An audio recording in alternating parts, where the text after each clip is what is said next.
According to WeberTrainingstables.com, there are over 350 different breeds of horses and ponies in the entire world. These horses fall under 4 different categories. Light horses, which have smaller and finer bones and are around 1,300 pounds. Heavy horses, which have bigger and stronger bones and are around 2,000 pounds. Ponies, which reach a maximum height of 58 inches. And feral horses, which are also known as wild horses. The specific breed I'm going to be talking about today are called Icelandic horses, and they are from the country of Iceland. These horses would fall under 3 of those categories that I just mentioned. Light horses, because they're around 1,300 pounds, but usually less. Heavy horses, because their bones are very big and strong. And your initial thought when you see an Icelandic horse is that it's a pony, but don't let their height fool you because they are considered horses because of their immense strength. Today, I will be talking about the history of the Icelandic horse, its 2 very special gaits, and we'll talk about what a gait is later, and why Iceland does not allow any other horse to come into the country. So now that we kind of have an idea of what an Icelandic horse is, let's delve a little bit deeper into its history to see why this breed of horse is so special.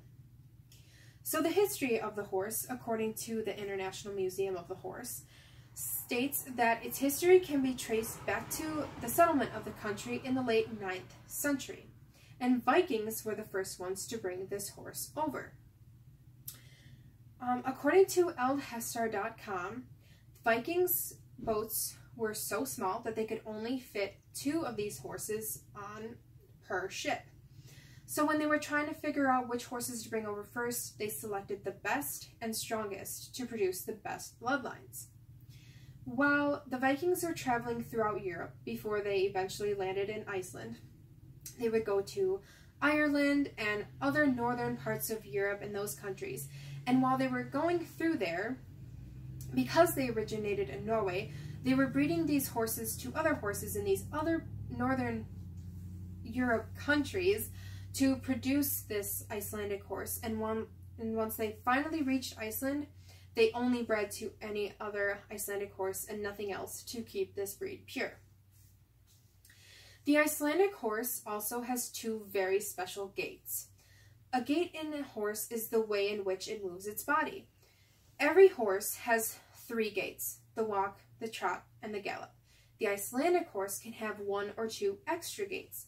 These are called the tolt and the pace. The tolt is a 4-beat gait, which means that 1 foot is always on the ground while the other 3 are suspended in the air.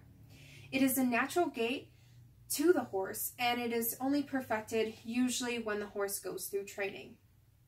And the rider doesn't feel anything in this gait because the energy is moving through the horse's legs, so it is very smooth ride for the rider. The pace, according to ridingiceland.com, is a very fast 2-beat gait. The gait speeds can reach up to 40 miles per hour, which can match the speed of a full gallop. So in Iceland, when they race their horses, they are doing a pace, and in North America, when they are racing horses, it is always at a gallop. The feet in the pace, 2 legs on the same side of the horse are moving simultaneously while the other 2 are up in the air. And so at one point in the pace, 4 hooves are off the ground, so that's why it can also be called a flying pace. So now that we know a little bit of the history about the Icelandic horse and what sets this breed apart from any other breed, let's talk about why no other breed is allowed to come onto the island of Iceland. According to HestaForTrue.com, which actually means Ice Horse News, states that since 982 AD, Iceland has banned the importation of horses for the sole reason of keeping the bloodlines pure and to prevent new diseases from coming in. So, for example, if someone from North America buys a horse from Iceland, that horse is never allowed to come back to Iceland again. And this is also a reason why the World Championships for the Icelandic horse cannot be held in Iceland. They have to be held in a different part of the world. So if someone from Iceland has a horse that they think is really great and will really place high in the championships, if they take that horse to the show, they have to sell it after they're done because that horse is not allowed back into Iceland. So far, we have learned the history of the Icelandic horses and how they came to be. Also learned their two unique gaits, the Tolt and the Pace. And finally, we learned what laws were created in Iceland to keep the breed pure and to help decrease the chances of dying out from a disease. My aunt and uncle run and live on an Icelandic horse farm in southern Wisconsin, and this is how I came to know the breed and really love them.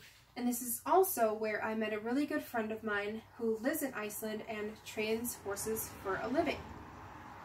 One day I hope to travel there and be able to see the Icelandic horse in its natural habitat. I hope you enjoyed learning about just what makes this breed so special, what sets it apart from any other breed, and how the breed has thrived throughout the years.